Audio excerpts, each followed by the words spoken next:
Sir చేస్తా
గ్రామాల నుంచి మాంసాలు కానీ ఎంత మంచి కార్యక్రమం, ఎంత పెద్ద కార్యక్రమం ఏ రోజు కలిసి అట్లాగే మనలో ఎవరైనా బాగా దిగు.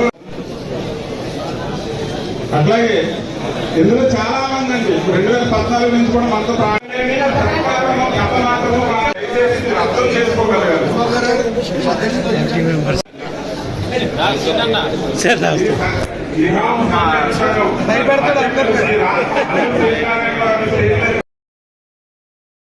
మేము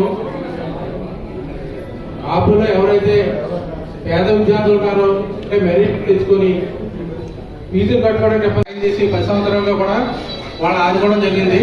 ఆదుకోవడానికి వాళ్ళు సహకరించి అంతే, ఆదుకోవడం కాదు.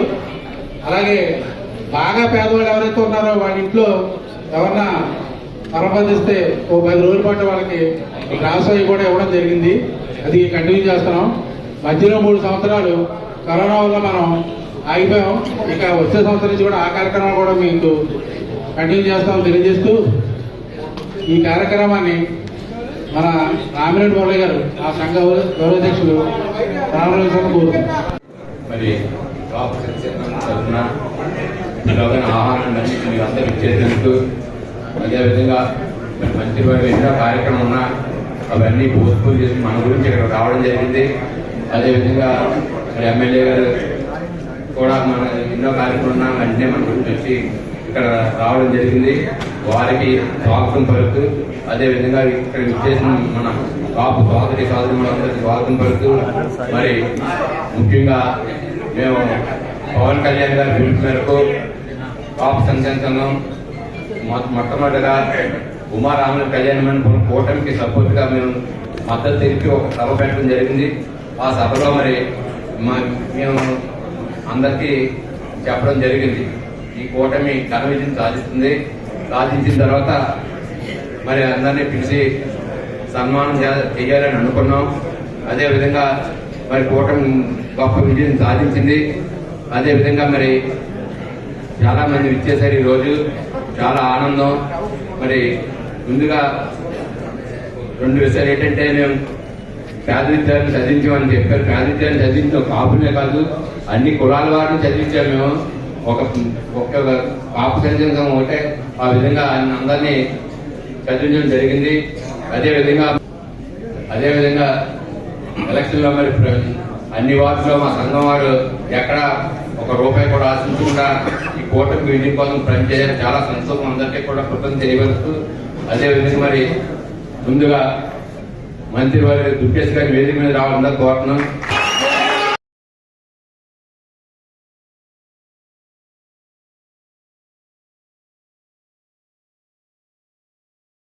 స్థానిక ఎమ్మెల్యే గారు శ్రీ ఆర్జెట్ వాసు గారి వేదిక మీద రావాలని కోరుతున్నాం.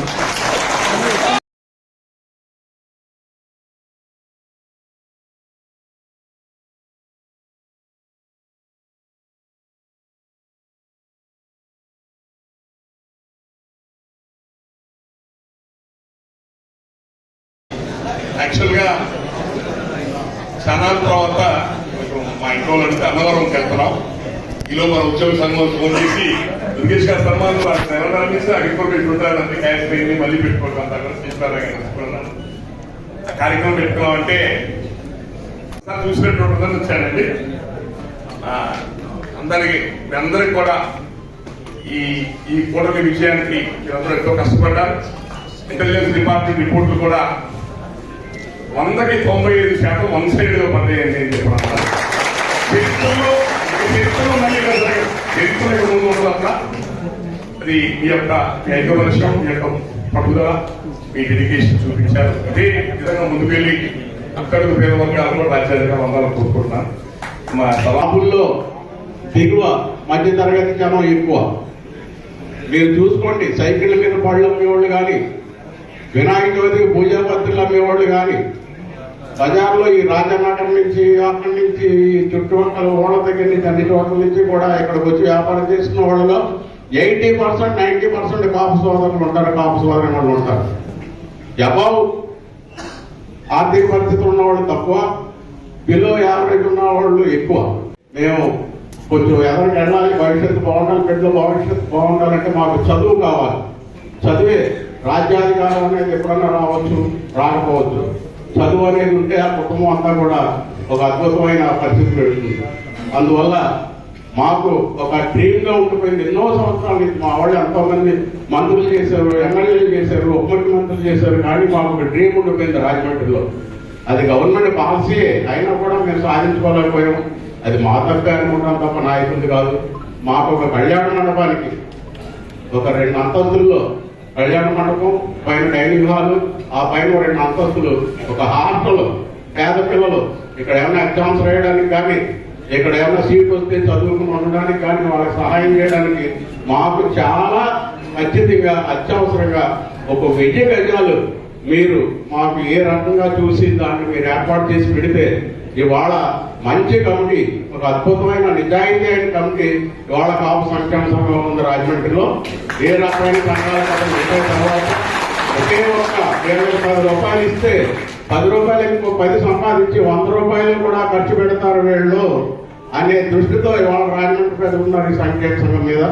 ఆ నమ్మకంతో అందరూ కూడా అన్నయ్య గారు మీరు సంపాదించండి, సైట్ సంపాదించండి, మేము మా ఫాదర్ పేరుతో మేము పేరు పెట్టుకుంటాం, మా ఫాదర్ పేరుతో మా తమ్ముడి పేరుతో ఒక రూమ్ ఇస్తాం, మా తమ్ముడి పేరుతో డయాస్ ఇస్తాం, కళ్యాణం ఇస్తాం, మీరు సైట్ సంపాదించండి అడుగుతున్నారు.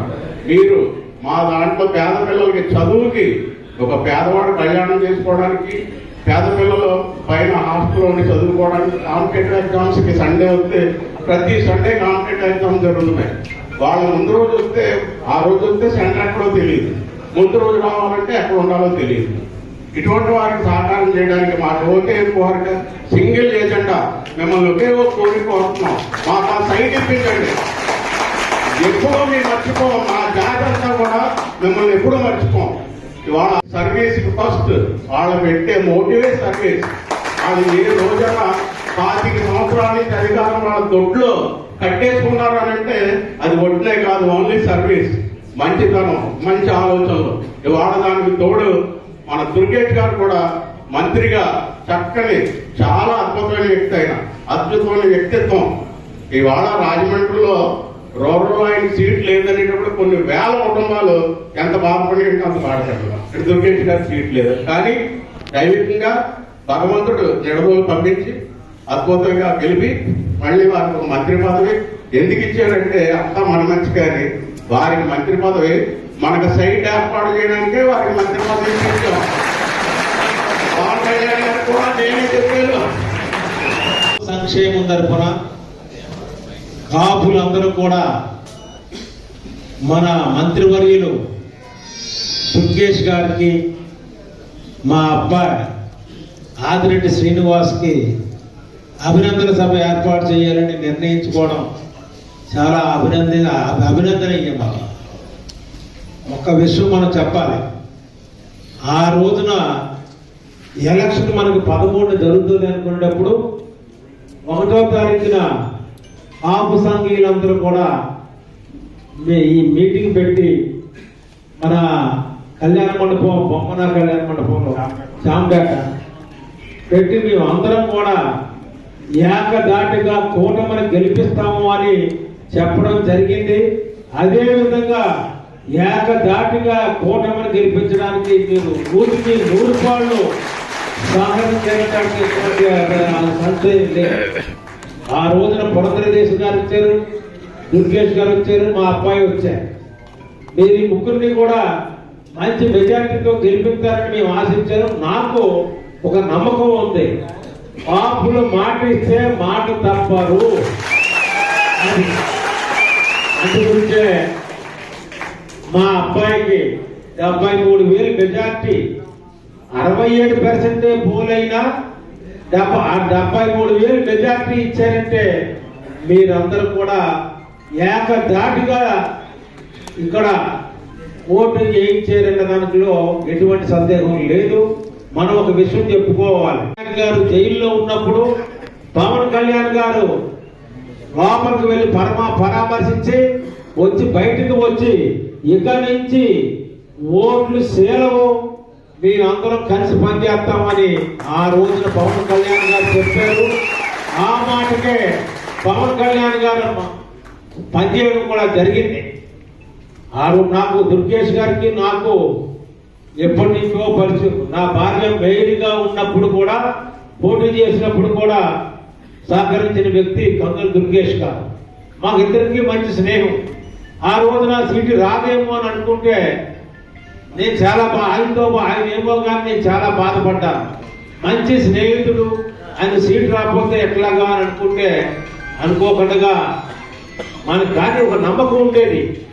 పవన్ కళ్యాణ్ గారు దుర్గేష్ గారికి మాట ఇచ్చారు, ఆ మాట ప్రకారం మాట నిలబెట్టుకుంటారనే నమ్మకం ఉండే ఖచ్చితంగా వస్తుంది అనుకున్నాను. ఆ విధంగానే వచ్చింది. అందు గురించనే మీరు ఇచ్చిన ఆ రోజున ఎలక్షన్ ముందు మీటింగ్ పెట్టారు, ఆశీర్వదించారు అందరు కాపులును. ఈ వేళ గెలిచిన తర్వాత మరలా మీరు బాగా పరిపాలన చెయ్యండి అని మరలా ఆశీర్వదించడం కోసమే ఈ సమావేశాన్ని మీరు ఏర్పాటు చేయడం చాలా హర్షణీయమైనది. అలాగే కాపుగా సంక్షేమ సంఘం నుంచి పేద విద్యార్థులు చదివిస్తున్నాం అని చెబుతున్నారు. అది చాలా ముఖ్యమైనటువంటి విషయం. అది ఏ క్యాస్ట్ అని కాకుండా అందరినీ చదివిస్తున్నాం అని అంటే అది అభినందించాలి. చంద్రబాబు నాయుడు గారు ఒకటే మాట చెప్తూ ఉంటారు, మరి ప్రతి వ్యక్తి కూడా చదువుకోవాలి, చదువుకుంటే సంస్కారం ఉంటే తల్లిదండ్రులు గౌరవిస్తారు. ఆ విధంగా మంచి ఉద్యోగం చేసి ఈ రాష్ట్రానికి మళ్ళీ కొంత రెవెన్యూ జనరేట్ చేయడానికి సహకరించిన వాళ్ళు అవుతారని ఎప్పుడు కూడా ఆయన మాకు పిల్లలు చదివించమని చెప్పండి అని చదువుకి ఇంపార్టెన్స్ ఇచ్చుకోరు.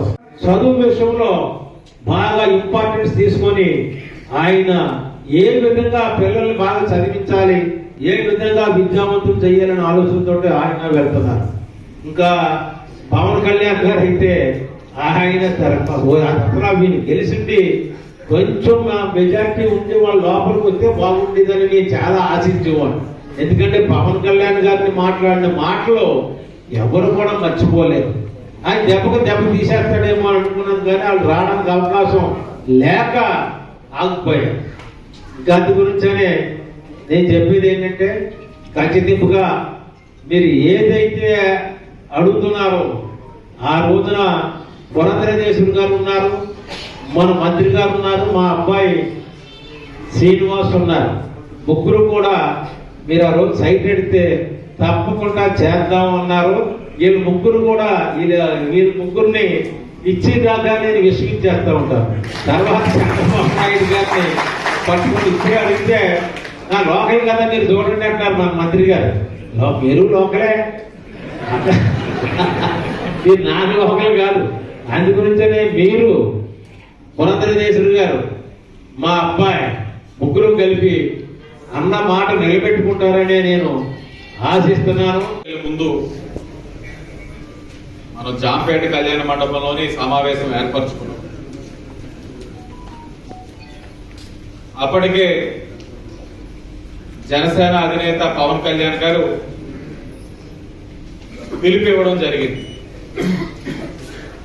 సంఘీయులందరూ కూడా ఏకం కండి, ఈ ఎన్డీఏ కూటమికి సహకరించండి ఆయన పిలుపు ఇవ్వడం, ఆ ఇచ్చిన పిలుపుని గౌరవిస్తూ మీరందరూ కూడా సమావేశాన్ని ఏర్పరచడం, ఆ సమావేశంలో కూడా ఇంతింతలో ఏకాభిప్రాయంతో ఎన్డీఏ కూటమికి బేషరతుగా సహకరిస్తున్నానని చెప్పడం, అదే వేదిక మీద పెద్దలు దొండపాటి సత్యంబాబు గారు తొడగొట్టారు, మీసం మెలేశారు.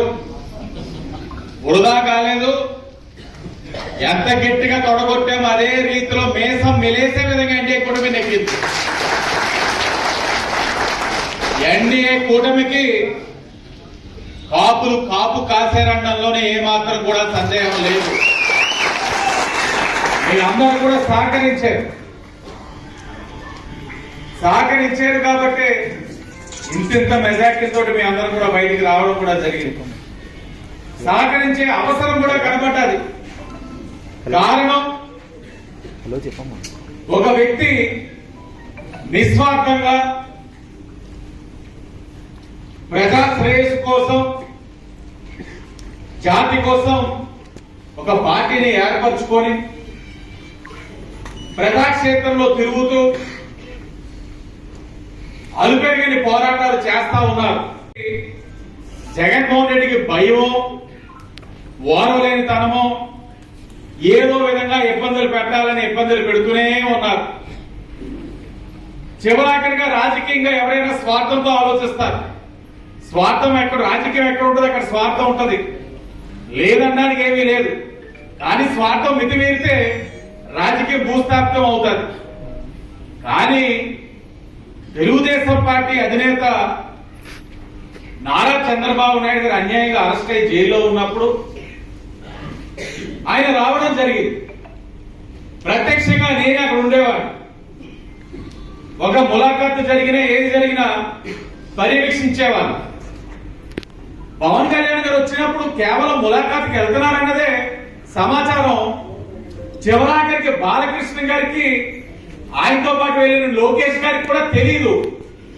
పవన్ కళ్యాణ్ గారు అక్కడికి వెళ్ళిన తర్వాత బేషరతుగా ఏ విధమైన కండిషన్స్ లేకుండా అన్కండిషనల్ గా తెలుగుదేశం పార్టీకి మద్దతు ఇస్తున్న విషయం ఎవరికీ తెలియదు. అంతటి గొప్పటి నిర్ణయం తీసుకోగలిగేది అంటే చిన్న విషయం కాదు.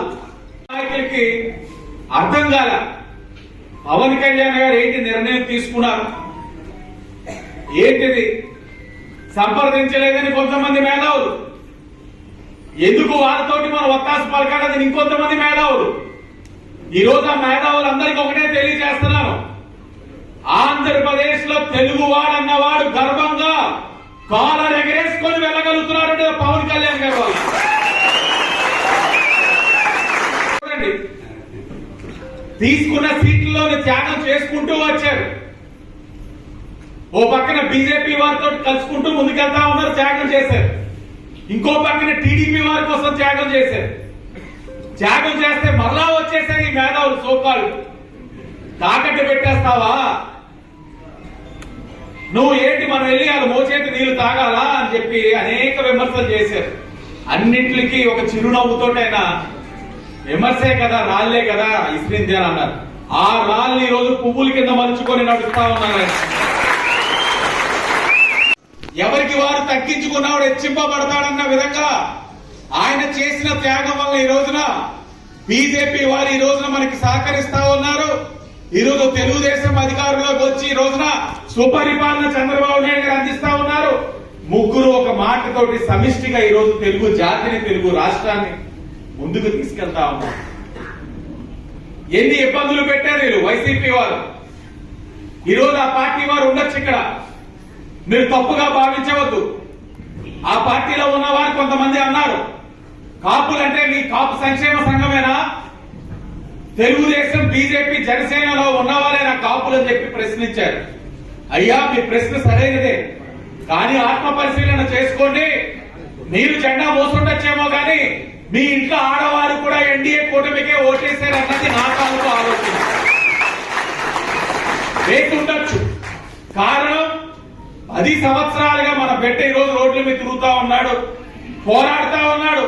వ్యక్తిగతంగా ఆయన దూషించారు, ఆయన ఒక వ్యక్తిగత జీవితాన్ని రోడ్డు మీదకి లాగారు.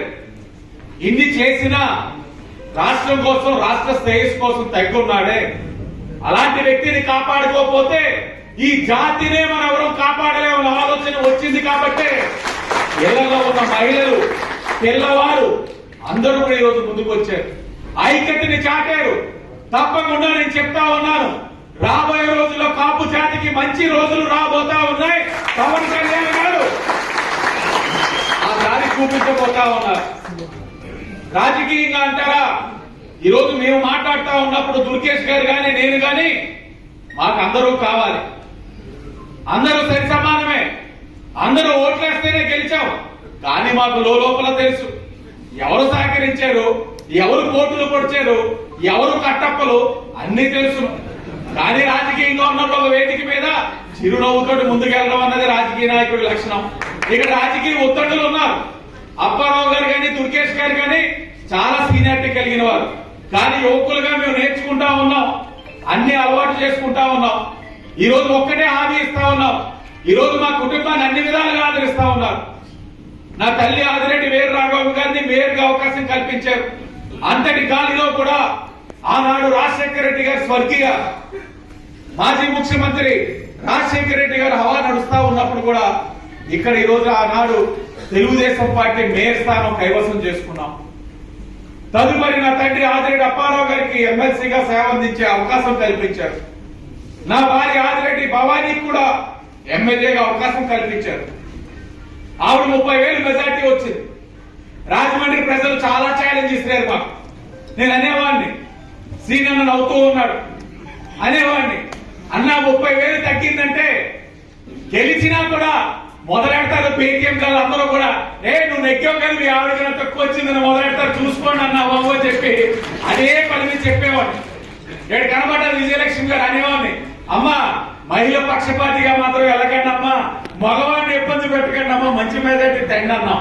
కానీ 50,000 మెజార్టీ పైన వస్తుందని చెప్పి చాలా ధీమాగా మొదటి రోజు నుంచి కూడా నేను కానీ నా తండ్రి ఆదిరెడ్డి అప్పారావు గారు కానీ అనేవాళ్ళం. కానీ ఎక్కడికక్కడ చేసిన కృషి వల్ల కానీ లేకపోతే మా కుటుంబం మీద ఉన్న మీ అభిమానం కానీ ప్రేమ కానీ నిస్వార్థంగా సేవా దృక్పథంతో మీ వెళ్తున్న విధానం కానీ రాజమండ్రి ప్రజలు ఆశీర్వదించిన విధానాన్ని ఎన్ని జన్మలు ఎత్తున్నా మర్చిపోలేదు. 70,000 మెజార్టీ అన్నది భవిష్యత్తులో ఆ రికార్డు కొట్టడానికి నేను కృషి చెయ్యాలి అంటే అది చిన్న విషయం కాదు. నమ్మవద్దు, అది మళ్ళీ నీపైన ఉంది బాధ్యత. అసెంబ్లీలోని నా అభిమాన నటులు ఇద్దరు, ఒకటి నా అభిమాన నటుడు కళ్యాణ్ గారు, ఇంకా వాడు తొడగొడతాడు వెళ్ళేస్తాడు మా బాలయ్య బాబు. ఇద్దరు అభిమాన నటుల్ని కూడా అదే అసెంబ్లీలోనే చూసుకుంటా ఉన్నాం. కానీ నాకు విపరీతమైన, నాకు బాగా నచ్చిన, నన్ను బాగా ప్రేమించిన, నన్ను కుటుంబాన్ని ప్రేమించిన నా జగనన్న రాలేదే, వచ్చినా ఉండట్లేదే, ఆ బాధ నేను తట్టుకోలేకపోతా ఉన్నాను. దుర్గేష్ గారు కూడా అసెంబ్లీకి వెళ్ళి చెప్పా, నువ్వు రావాలి నాకు అసెంబ్లీలో కనబడాలి జగన్ అన్న ప్లీజ్ అని చెప్పి నేను అసెంబ్లీ దగ్గర కూడా వెళ్ళి విజ్ఞప్తి చేస్తా ఉన్నా. ప్రజాస్వామ్యంలో 23 సీట్లు ఇచ్చినప్పుడు ప్రజాస్వామ్యంలోని ఓటమి చవి చూసిన జనసేన గాని, ప్రజాస్వామ్యంలోని ప్రతిపక్షంలో ఉన్న బీజేపీ గాని మేమేనాడు కూడా ఉన్న అవకాశాన్ని వదలలా. ప్రజాస్వామ్యబద్ధంగా ఇచ్చిన ఏదైతే మాకు ఇచ్చిన అవకాశాన్ని అగౌరవపరచకుండానే ప్రవర్తించాం చెప్పి వెళ్ళి సినిమాలు తీసుకొని ఉండిపోలా. ఆయన ఇప్పుడు కూడా పోరాడుతూనే ఉన్నారు. మొన్నే చంద్రబాబు నాయుడు గారు చెప్పారు, సినిమాలు అయితే పవన్ కళ్యాణ్ గారు ఎగరేసి కొడతారు, కానీ నిజ జీవితం కదా ఆయన కూడా నేల మీద పొడుగోపెట్టించేశాడు జగన్మోహన్ రెడ్డి, అంతగా అంతా తెగించాడు కాబట్టి ఈ రోజు ప్రతిపక్ష హోదా కూడా రానివ్వకుండా జరిగిందని చంద్రబాబు నాయుడు అసెంబ్లీ సాక్షి కూడా చెప్పడం జరిగింది. వ్యవహరిస్తా ఉన్నాం ఎన్డీఏ కూటమి, వారు కూడా వ్యవహరిస్తారేమో అని ఆశిస్తా ఉన్నాం. తప్పకుండా రాబోయే రోజుల్లో ఒక కాపు కార్పొరేషన్ ద్వారా కానివ్వండి, లేకపోతే పెద్దలు చెప్పినట్లుగా ఏదైతే ఆనాడు అప్పారావు గారు ఇంకా పురంధేశ్వరి గారు అంటారు కానీ ఆ రాజు వచ్చింది దగ్గుబాటి వెంకటేశ్వరరావు గారు, పురంధేశ్వర గారు కొన్ని అనివార్య కారణాల వల్ల రాలేదు. ఇప్పుడు జగన్మోహన్ రెడ్డి ఏం చేశారంటే 5 సంవత్సరాలు పార్ట్నర్స్ ఇన్ క్రైమ్ అంటారు. పార్ట్నర్స్ ఇన్ క్రైమ్ అంటే అధికారులు అందరినీ కూడా అతనితో పాటు పార్ట్నర్ కింద చేసి చాలా క్రైమ్స్ చేసి ఉన్నారు. వాళ్ళందరూ కూడా రెడ్ బుక్ అంటా ఉన్నారు. రెడ్ బుక్ ఎంత పవర్ఫుల్, పవన్ కళ్యాణ్ గారి చూపు కూడా అంతే పవర్ఫుల్. ఈ రెండింటిని దాటైతే మాత్రం తప్పు చేసిన అధికారులు బయటికి వెళ్ళలేరు. ఆనాడు దుర్గేష్ గారు కూడా లేదు. ఇప్పుడు ఎలాగైతే వైఎస్ఆర్సీపీ పార్ట్నర్స్ ఇన్ క్రైమ్ చేశారో, ఇప్పుడు ఆదిరెడ్డి అప్పారావు గారు దుర్గేష్ గారిని పార్ట్నర్ ఇన్ సంక్షేమ కార్యక్రమం చేశారు. ఇప్పుడు దుర్గేష్ గారు, నేను, పురంధేశ్వరి గారు, అప్పారావు గారు ఏదైతే చెప్పున్నారో స్పష్టమైన ఆలోచనతోటి తప్పకుండా మీరు ఏదైతే ఆలోచిస్తున్నారో ఆ సంక్షేమ కార్యక్రమం చేసేందుకు కృషి చేస్తామని ఈ వేదిక ద్వారా మీ అందరికీ కూడా హామీ ఇస్తూ, ఆ స్పష్టమైన హామీ మంత్రి గారు ఇస్తారు. చిన్నపిల్లోడిని పక్కన పెట్టి మీరు ఎక్కువ ఇన్వాల్వ్ చేయకుండా పెద్దోళ్ళు మీరు ఆడాలి రాజకీయం. హామీ మీకు మంచి నిద్ర పట్టే విధంగానే ఉంటుందని కూడా మీకు స్పష్టమైన హామీ ఇస్తూ, మీరు నాకు ఓట్ చేసే అవకాశం రాదని కూడా మీకు హామీ ఇస్తూ, ఏదైతే సూపర్ 6 హామీ ఇచ్చున్నారో గౌరవ ముఖ్యమంత్రి గారు కానీ ఉప ముఖ్యమంత్రి గారు కానీ ఏదైతే సూపర్ 6 సంక్షేమ కార్యక్రమాలు హామీ ఇచ్చున్నామో ప్రతిదీ తూచా తప్పకుండా మీరందరూ కూడా గర్వపడే విధంగా ఎన్ని ఆర్థిక పరమైన సమస్యలున్నా సమస్యలన్నింటినీ కూడా అధిగమిస్తూ మీ అందరికి ఇచ్చిన హామీని అనుగుణంగా సంక్షేమ కార్యక్రమాలు చేసే బాధ్యత ఎన్డీఏ కూటమి మేము తీసుకుంటామని స్పష్టమైన హామీ ఇస్తూ భవిష్యత్తులో కూడా మీ అందరి యొక్క సహకారం కావాలి. ఏ కార్యక్రమం చేసినా కూడా మీ అందరి యొక్క ఆలోచనలు అభిమతానికి అనుగుణంగానే పనిచేస్తాం. మొన్ననే కంబాల్ చెరువు దగ్గర మదర్ తెరిసా పార్క్ ఉంది. అది ఆనాడు మరొక అభిమాన నటుడు చిరంజీవి గారు వచ్చి వైసీపీ వారందరి సహకారంతో పార్క్ చేశాం. గత మాదిరిగా మీరు ఉదయం లేచేసరికి మెయిన్ రోడ్డులోని లైటింగ్లు పోల్లు పడిపోవడం, లేకపోతే ఉదయం లేచేసరికి డివైడర్లు పడిపోవడం, లేకపోతే మీకు తెలియకుండానే మీ అవసరం లేకుండా మీకు మీ యొక్క ఆలోచనలు మీ యొక్క అభిప్రాయానికి సంబంధం లేకుండా జరిగే సంక్షేమ కార్యక్రమాలు అభివృద్ధి కార్యక్రమాలు రాజమండ్రి సిటీలో జరగదు. శ్రీని గారే ఉదాహరణ. ఆయన పిలిచాం, పార్క్ లో ఎలా చేయాలో డిజైన్ అన్ని వారికే ఇచ్చాం.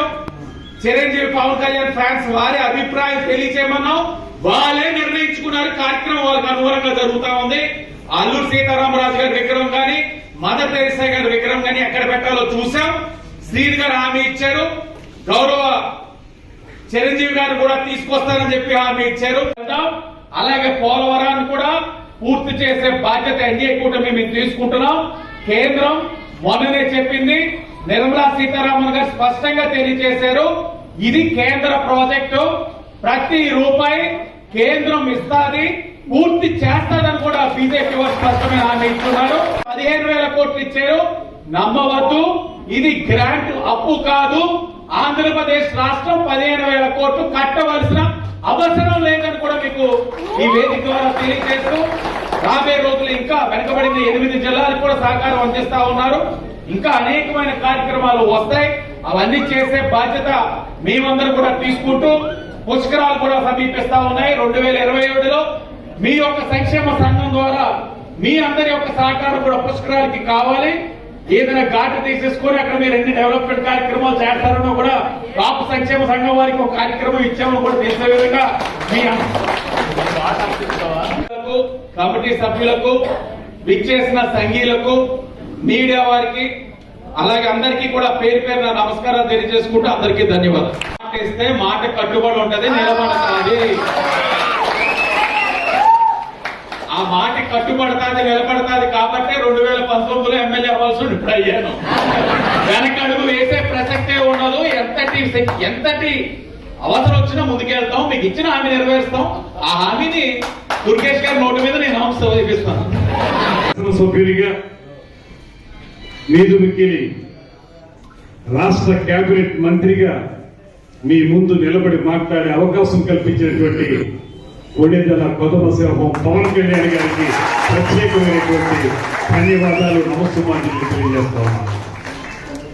మీరందరూ చెప్పిన విధంగానే ఆ రోజున రాజమండ్రి గ్రామీణ నియోజకవర్గం నుంచి పోటీ చేయాలనుకుని గడిచిన 15-17 సంవత్సరాలుగా కార్యక్షేత్రాన్ని, రాజకీయ కార్యక్షేత్రాన్ని అక్కడే ఏర్పరచుకుని శాసన మండలి సభ్యునిగా, అటు పిమ్మట జనసేన పార్టీ జిల్లా అధ్యక్షునిగా ఎన్నో కార్యక్రమాలు చేసి రాజమండ్రి గ్రామీణ నియోజకవర్గం నుంచి పోటీ చేస్తారనుకునేటువంటి సమయంలో తలవని తలంపుగా కూటమి తీసుకున్నటువంటి నిర్ణయాల్లో భాగంగా సిట్టింగ్ ఎమ్మెల్యే అయినటువంటి సీనియర్ నాయకులు గోరంట్ల బుచ్చయ్య చౌదరి గారికి ఆ స్థానాన్ని కేటాయించాలన్నప్పుడు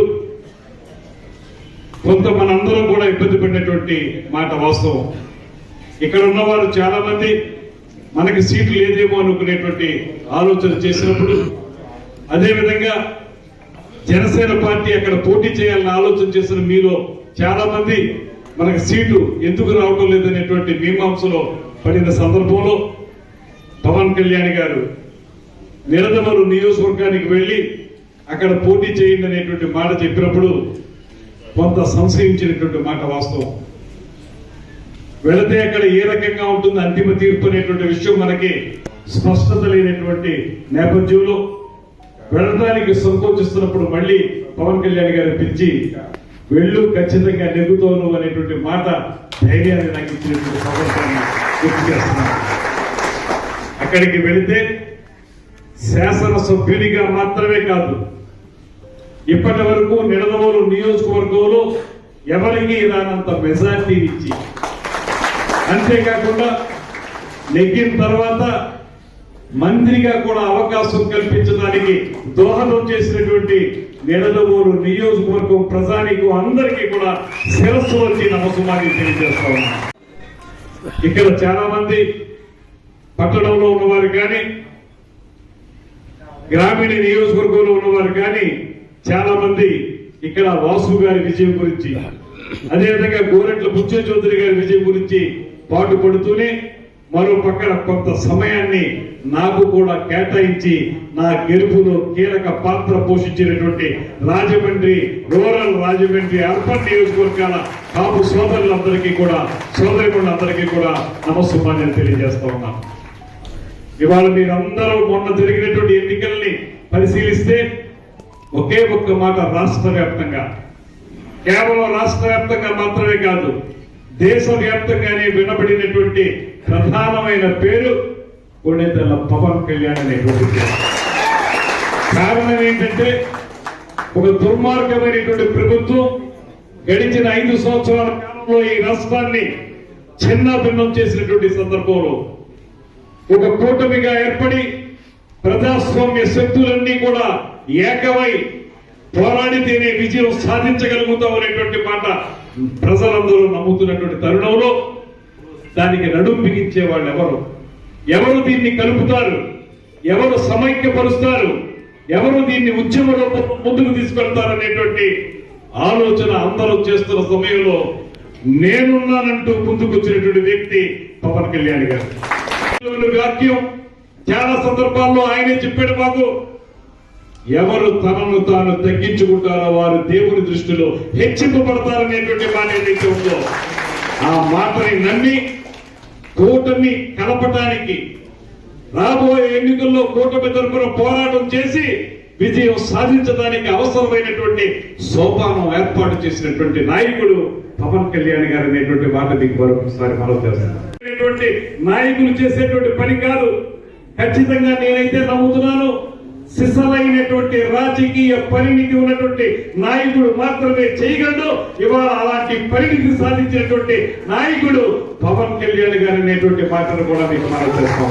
కళ్యాణ్ గారు ఈ రాజమండ్రి గడ్డ మీద పుట్టి ఇక్కడ నీళ్లు తాగి పెరిగి రాజకీయం నడిపినటువంటి వ్యక్తిగా మీ అందరికీ నేను చెప్పేటువంటి మాట, మనం మంత్రి అయ్యామనేటువంటిది పవన్ కళ్యాణ్ గారి యొక్క ఆలోచన అయితే, ఆ మంత్రి అయ్యేది కూడా ఎవరి టీములో అయ్యామనేటువంటిది కూడా కావాలి. మనం ఏరా జగన్మోహన్ రెడ్డి నేతృత్వంలో అయితే అది మనలో కూడా ఆ క్రాంతి కట్టేది. ఒక సమర్థుడైనటువంటి నాయకుడు, 40 సంవత్సరాల సుదీర్ఘ పరిపాలనా అనుభవంతో గ్రేట్ విజనరీ ఆఫ్ ఇండియాగా పేరు పొందినటువంటి చంద్రబాబు నాయుడు గారి టీములో మంత్రి కావడం మన అందరికీ గర్వకారణమైనటువంటి మాటని నేను మనం చేస్తున్నాం. ఈ మంత్రులు చేశారు.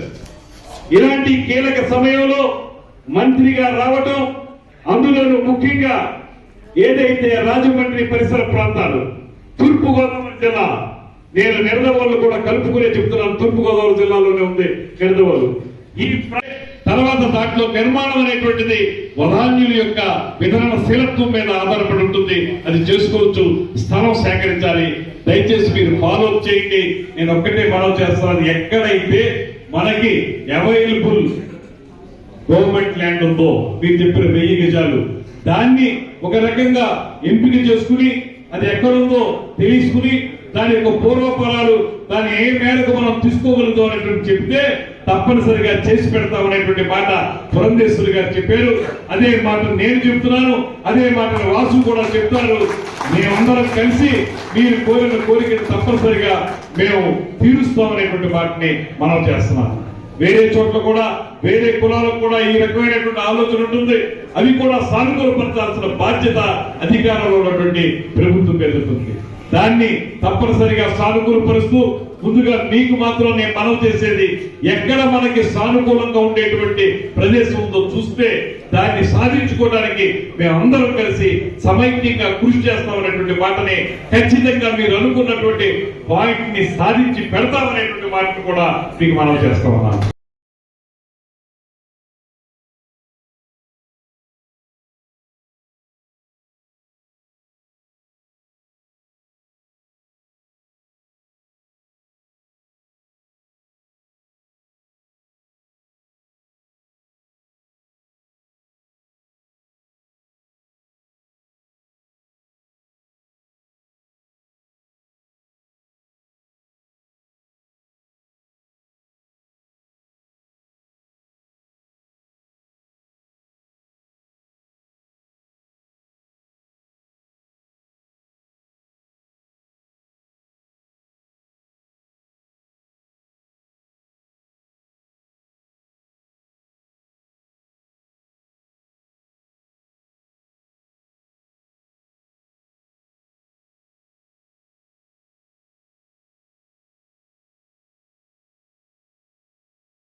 అయిపోయింది.